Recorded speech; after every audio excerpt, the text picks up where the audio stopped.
Good evening friends. Charaka Samhita सूत्र स्थान 13 chapter अभी हमारा कंटिन्यू चल रहा है। श्लोक नंबर 50 तक मैंने आपको प्रीवियस क्लास में पढ़ा दिया था। 51 नंबर के श्लोक से हम आज कंटिन्यू करेंगे और टोटल 2 लेक्चर में हमारा 13 चैप्टर कंप्लीट हो जाएगा। तो स्नेह का प्रकर्ष काल पूछा जाता है, कितने दिन का होता है? प्रकर्ष काल का मीनिंग क्या होता है पहले ये समझ लेते हैं। प्रकर्ष काल का मीनिंग, आपने स्नेहपान कराया, पेशेंट को सम्यक स्निग्ध के लक्षण कब आ रहे हैं वो कहलाता है प्रकर्ष, है ना। तो स्नेह का प्रकर्ष काल 7 दिन या 3 दिन है, यानी मिनिमम 3 डेज, मैक्सिमम 7 डेज, है ना। तो यहाँ पे कोष्ठ के अकॉर्डिंग अगर हम बात करें तो चरक जी ने बोला है कि मृदु कोष्ठी में, वो आगे जाके श्लोक आएगा, शायद वो अगले लेक्चर में पढ़ा पाऊंगी। तो मृदु कोष्ठी में 3 दिन में हो जाता है और क्रूर कोष्ठी में जो प्रकर्ष है वो 7 दिन में। तो मृदु 3 और क्रूर कोष्ठी में 7 दिन। और बीच का मध्यम कोष्ठ कहाँ गया वो चरक जी ने नहीं बताया। वो किसने बताया है? आचार्य सुश्रोत ने बताया है। उन्होंने बोला है कि मध्यम कोष्ठ में 4, 5, 6 दिन में। यहाँ पे पूरा नहीं लिखा है, सुश्रुत का संहिता पढ़ाऊंगी तब आपको बताऊंगी। तो त्रियम पिबेत त्रयम चतुर्थम पंचाहम षडहम सप्तरात्रम परम स्नेह सात्वी भवती सेविता, सुश्रुत चिकित्सा स्थान में आप पढ़ेंगे तो वहीं पर पढ़ाऊंगी। अभी इतना लिख लीजिए कि सुश्रुत जी ने क्या बोला है, चरक के जैसा मृदु में 3 बोल दिया, क्रूर में 7 बोल दिया, बाकी मध्यम में इसके बीच का जो बचा डिजिट क्या, 4, 5, 6 दिन में मध्यम कुष्ठ में स्नेहन हो जाता है। और एक और आचार्य आते हैं भेल। भेल ने दोषों के अकॉर्डिंग बताया है। भेल नहीं, कौन है? भोज है। भोज ने दोष के अकॉर्डिंग बताया है। क्या बताया है? तो वर्टिकल लिख लीजिएगा, वात पित्त कफ में, वात में 7 दिन में, पित्त में 5 दिन में, कफ में 3 दिन में स्नेहन हो जाता है। प्रकर्ष काल 7, 5, 3, वात पित्त कफ। श्लोका पढ़ोगे वहां पर लिखा है, हिंदी मीनिंग आप कर लीजिएगा। अब स्नेहन के योग्य पुरुष कौन है? कौन कौन से व्यक्ति को हम स्नेहन कराएंगे? तो स्नेहन जिनका हमको स्वेदन कराना है, तो पहले हम स्नेहन कराते उसके बाद स्वेदन कराते हैं। तो जिनका हमको स्वेदन कराना है उसका हम स्नेहन कराएंगे। यहाँ पर स्नेहन का मीनिंग केवल आभ्यंतर बाह्य नहीं है, दोनों चीजें हैं, आभ्यंतर भी और बाहर भी, है ना। तो स्नेहन मतलब पूरा स्नेहपान, एक्सटर्नल इंटरनल दोनों चीजों से हम बात करेंगे। जिनका शोधन कराना है उनका हम स्नेहन कराएंगे। जो व्यक्ति रुक्ष है स्नेहन कराएंगे। जो वात विकार वाले हैं, क्योंकि वात में बेस्ट होता है ना स्नेह, तो रुक्ष वात विकारा। और जो व्यायाम मध्य स्त्री का नित्य सेवन कर रहे हैं, क्योंकि व्यायाम मध्य स्त्री, इनसे क्या हो रहा है, कहीं ना कहीं वायु की वृद्धि हो रहा है ना। उस कंडीशन में हमको स्नेहपान कराना है। ये तो हमने योग्य देख लिया। अब देखते हैं अयोग्य। आप सारा जो योग्य अयोग्य है पंचकर्मा के कहाँ पढ़ते हो? सिद्धि स्थान के दूसरे चैप्टर में, पर पूर्व कर्मा के वहां नहीं पढ़ते हो। स्नेहन स्वेदन को आपको सूत्र स्थान में पढ़ना पड़ेगा। 13वें चैप्टर में स्नेहन के पढ़ लेंगे योग्य अयोग्य, और 14वें में स्वेदन के पढ़ लेंगे। ठीक है, अब किसमें नहीं देना है? तो अभी आपके दिमाग में क्या चल रहा होगा, मैडम ने बताया था, क्या बताया था कि कफ मेद अगर बड़ा हुआ तो तेल दे दो। फिर यहाँ पे क्यों मना कर रहे हैं कि कफ मेदा बड़ा है तो स्नेहन ना दो? स्नेह पान अलग चीज है, तेल अलग चीज है। तेल क्या है? एक स्नेह का टाइप है। स्नेह पान एक प्रोसीजर है, मतलब आप तेल या कोई भी चीज दे रहे हैं वो बढ़ते हुए क्रम में दे रहे हैं, है ना। तो जो संतर्पण जन्य विकार होते हैं, जहां पर बहुत ज्यादा क्लेद बढ़ा हुआ है, उस कंडीशन में हमको स्नेहपान नहीं कराने को कहा है। फिर अगर नहीं कराया तो फिर प्रमेय में वमन कराते तो क्या बिना स्नेहपान के वमन कराएंगे? विरेचन कराएंगे तो बिना स्नेहपान के कराएंगे? ऐसा नहीं है, वहां पर हम कराएंगे, लेकिन स्नेह द्रव्यों को किसी और चीज से सिद्ध करके कराएंगे। जनरल सर्व सामान्य सिद्धांत ये कहता है कि जहां पर भी क्लेद ज्यादा बड़ा है, संतर्पण जन्य विकार है, वहां पर आपको स्नेहपान बढ़ते हुए क्रम में नहीं कराना है। कुछ स्पेशल कंडीशन आगे हम आपको पढ़ाएंगे, ठीक है। तो वो दिमाग से निकाल दो कि कफ बढ़ा था तो तेल दे रहे थे, पर इधर तेल कम कर रहा था, फिर यहाँ पे बढ़ते हुए में मना क्यों कर रहे हैं? वो कॉन्सेप्ट एकदम अलग है, इस हम एक प्रोसीजर पढ़ रहे हैं, ठीक है ना। तो क्या है? संशोधनातिद्यते एषाम रूक्षणम संप्रवक्षते, जिनका बिना संशोधन कराए जिन लोगों का रूक्षण क्रिया आपको कराना है ना। तो बिना संशोधन कराए जिन लोगों की रूक्षण क्रिया बताई जाएगी, जिन लोगों के शरीर में कफ और मेदा बढ़ा हुआ हो, तो संशोधनार्थ जिनका आपको संशोधन नहीं कराना, रूक्षण कराना, तो उसमें आप स्नेहपान क्यों कराएंगे, क्योंकि रूक्षण कराना ना उनमें तो। और जिसमें आपको कफ बढ़ा हुआ है, मेदा बढ़ा हुआ है, क्लेद बढ़ा है, नहीं कराना। कुल मिला के जहाँ पे कफ, मेदा, क्लेद जैसी कंडीशन है, सभी जगह स्नेहपान मना है। पर कुछ कंडीशन ऐसी है जहां पर पित्त भी बढ़ा रहता है, उधर भी नहीं कराना है। बताऊंगी कुछ कंडीशन, उसमें से रीजनिंग क्वेश्चन बनता है एग्जाम में। तो अभिश्चन आनंद गुदा, अभिश्चन है, मुंह से अभिश्चंद निकल रहा है, मतलब श्राव निकल रहा है, अग्नि मंद है, तृष्णा में क्यों नहीं कराना, बहुत इंपॉर्टेंट है। तालु शोष में क्यों नहीं कराना, मोस्ट इंपॉर्टेंट है। तो तृष्णा, इनका रीजन हम पढ़ेंगे अभी। गर्भिणी में अन्न से द्वेष है, उल्टी जिसको हो रही है, जठर यानी उदर रोग में रीजन पढ़ेंगे अभी, है ना। मद आतुरा, अभी हमने पढ़ा, नित्य नित्य मद्य का सेवन कर रहा है, उसको तो दे रहे, पर मद आतुर, मद आतुर मतलब जिसको एडिक्शन है, उसको नहीं कराना है। नित्य मद्य में तो करा सकते हैं, पर मद का जो आतुर है, एडिक्शन है, उसको नहीं कराना है। ठीक है। और एक साथ दो मार्ग से स्नेहपान नहीं कराते। अगर मुख से स्नेहपान चल रहा है तो नाक से ना करो, गुदा से ना करो, यानी नस्तो वस्ती कर्म, अगर जिसका नस्य और वस्ती कर्म चल रहा है तो उसको भी आपको एक साथ नहीं कराना है। ठीक है। तो कंडीशन हमने देख लिए, अब इसका थोड़ा सा रीजनिंग पढ़ लेते हैं। बीच में दिया भी मैंने आपको बताया कि तृष्णा रोग में हम क्यों नहीं कराते हैं। तो तृष्णा में क्या होता है, कफ और आमदोष द्वारा स्रोतस का अवरोध रहता है। तृष्णा में कफ और आमदोष के द्वारा स्रोतस का अवरोध रहता है। हम स्नेहपान कराते, स्नेहपान का उद्देश्य क्या होता है, स्नेहनम स्नेह विषयंदम मार्दवम क्लेद कारकम, विषयंदन मृदता क्लेद को बढ़ाता है। अगर क्लेद बढ़ेगा तो क्लेद के समान धर्मी कफ बढ़ेगा, कफ बढ़ेगा आमदोष बढ़ेगा। तो ऑलरेडी उसमें कफ और आमदोष रहता है, जिसके कारण स्रोतस अवरोध रहता है। अगर हम स्नेहपान कराएंगे तो ये और बढ़ जाएगा, और बढ़ जाएगा तो तृष्णा भी बढ़ जाएगी, है ना। इसमें वायु और पित्त अधिक मात्रा में बढ़कर जिह्वामूल, गला, तालु, कुलुम का शोषण कर तृष्णा को उत्पन्न करते हैं। अतः स्नेह का सेवन करने से पुनः आम और कफ की वृद्धि हो जाएगी, तृष्णा का वेग अधिक बढ़ जाता है, इसलिए तृष्णा में स्नेह का सेवन करना मना किए है। फिर उदर रोग आता है। उदर रोग में स्नेह का विधान तो बताया है, पर यहाँ निषेध किया है। इसका तात्पर्य यह है कि सामान्यतः उदर रोग में स्नेह का प्रयोग करना चाहिए, अथवा उदर रोग के प्रारंभ अवस्था में स्नेहपान करना चाहिए, पर उदर रोग के उत्पन्न हो जाने पर या छिद्रोदर या जलोदर हो जाने पर स्नेह का सर्वथा हमको परित्याग करना है ना। स्पेशली कंडीशन वो है, छिद्रोदर जलोदर में नहीं करते। इनिशियल स्टेज ऑफ एसाइटिस जो होता है ना जलोदर में भी, शुरुआत की कंडीशन में तो कर ही सकते हैं। यहाँ उदर रोग से इन्हीं दो रोगों का ग्रहण करना चाहिए। कुल मिला के छिद्रोदर जलोदर में ना करो, बाकी के उदर रोग में कर सकते हैं। रीजन समझ लिए। ओके, आगे बढ़ेंगे। स्नेहपान के सम्यक योग, अयोग, अतियोग के लक्षण। तो पहले तो एक कॉन्सेप्ट बना लें। क्या बना लें, पहले सम्यक पढ़ेंगे। सम्यक होना यानी हम किसके लिए स्नेहपान करा रहे थे, अच्छे से बॉडी में स्निग्धता आ जाए, वात का अनुलोमन होने लगे, मल जो है हार्ड था वो कैसा हो जाए, पतला पतला सा हो जाए, है ना। तो ये सारे लक्षण पाने के लिए हम स्नेहपान करा रहे थे, तो सारे वही मिलेंगे। क्या मिलेंगे, वात का अनुलोमन होने लगे, वात अनुलोम्यम, अग्नि दीप्त हो जाए, दीप्तो अग्नि, वातानुलोम्यम।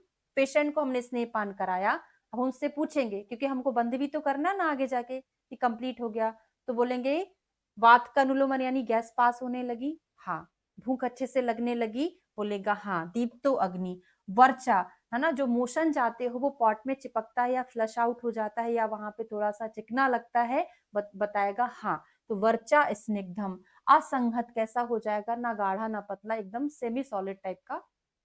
उसको सेमी सॉलिड नहीं, थोड़ा सा लूज ही बोलेंगे, असंगत हो जाता है।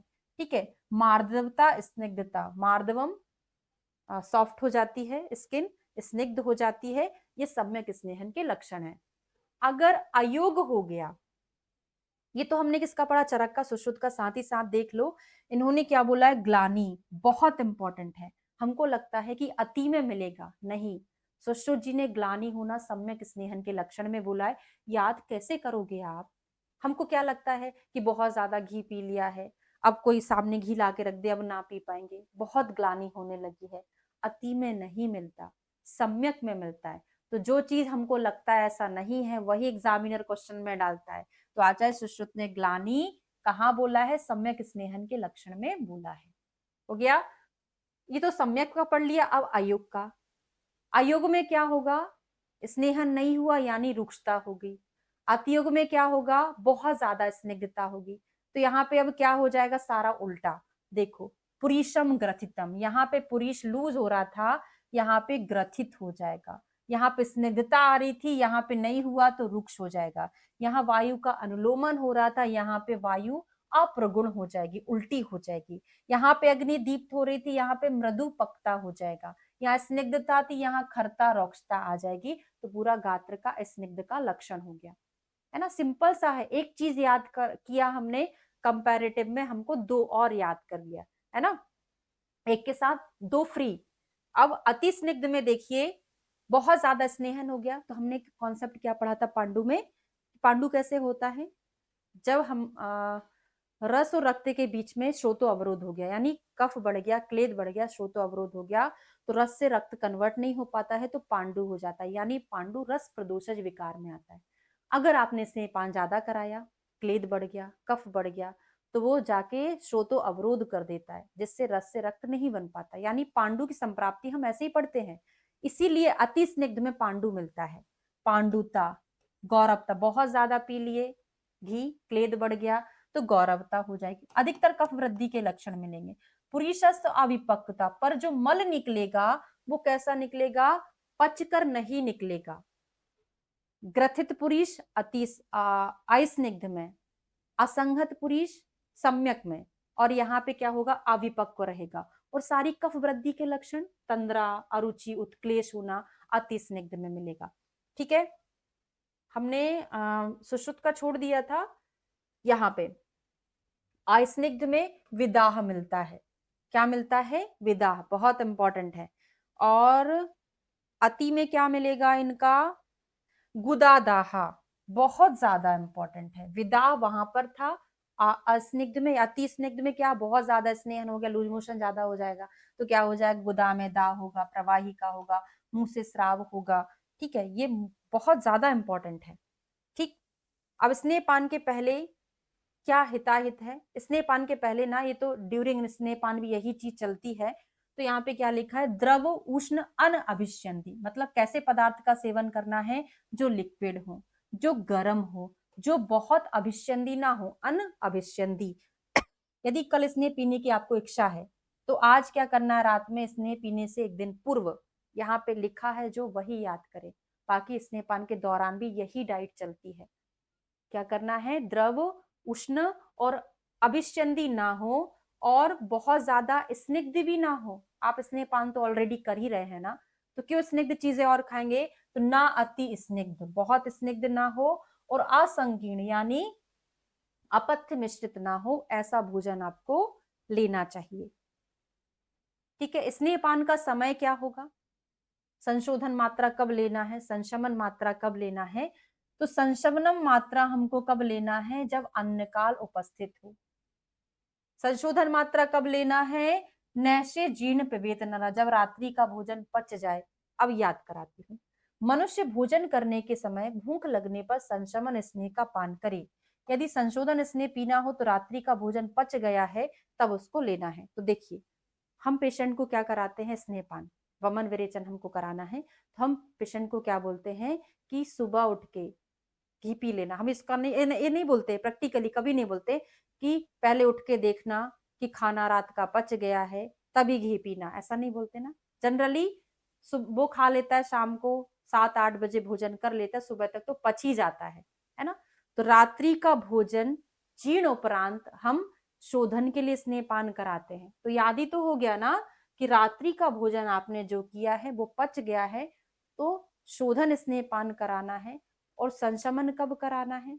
भोजन के समय भूख लगी, जैसे अभी 12 बजने वाले हैं, बहुत खतरनाक हमको भूख लगी है, मतलब भोजन का समय हो गया है, पर भोजन नहीं करना। अब क्या करना है? घी पी लो प्रधान मात्रा में। तो भोजन के समय भूख लगने पर हम प्रधान मात्रा में घी पिएंगे तभी तो शमन होगा ना। तो भोजन के समय भूख लगने पर संशमन मात्रा और रात्रि का भोजन जीर्ण उपरांत आप शोधन मात्रा यूज करते हैं। आ गया समझ में? बताइएगा, क्योंकि यहाँ पे मुझे क्लास में तो पूछ लेते बताना, तो यहाँ पे चैट चलता रहता, मुझे पता चल जाता है हाँ भाई आ गया आ गया, है ना। तो अब मुझे कैसे पता चलेगा आपको आया कि नहीं, तो बताना, ठीक है। अब स्नेह पान के बाद तथा उसके जीर्ण होने पर क्या करना चाहिए?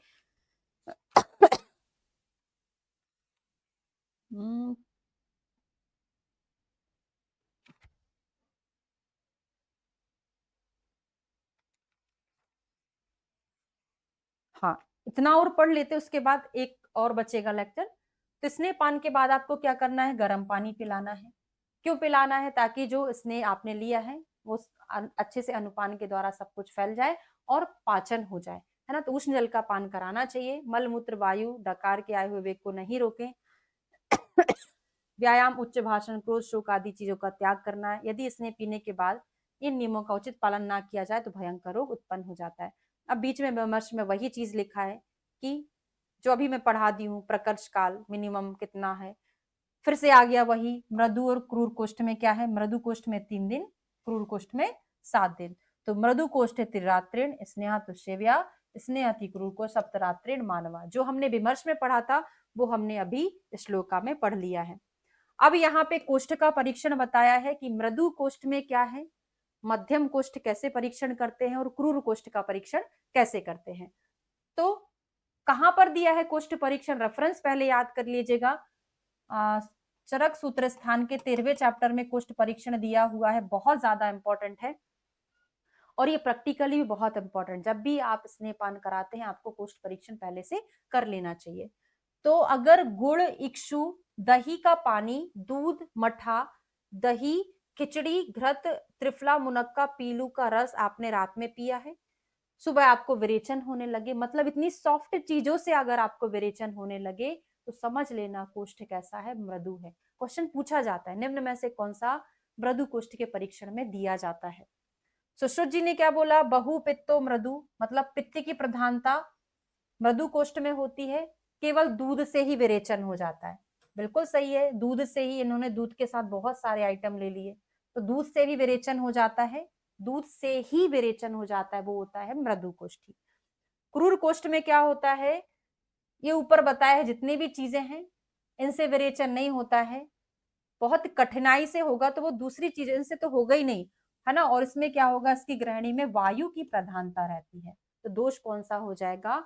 वात की प्रधानता हो जाएगी।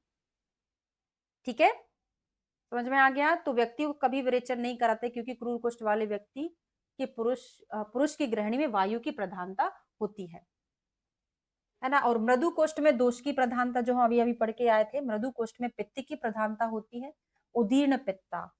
कफ कैसा होता है? अल्प होता है। और वायु कैसी होती? मंद होती। तीनों दोषों की कंडीशन बताई है। पित्त तो बड़ा रहेगा मृदु कोष्ठ में, बाकी कफ कैसा है? कम है। अग्नि भी कैसी है? कम है। तो अल्प कफा मंद मारुता।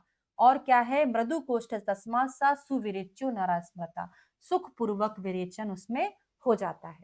ठीक है, तो ये हमने देख लिया कोष्ठ का परीक्षण। अब यहाँ 72 नंबर के श्लोक से हम कल की क्लास में कंटिन्यू करेंगे और कल हमारा ये चैप्टर कंप्लीट हो जाएगा। थैंक यू सो मच, मिलते हैं नेक्स्ट क्लास में।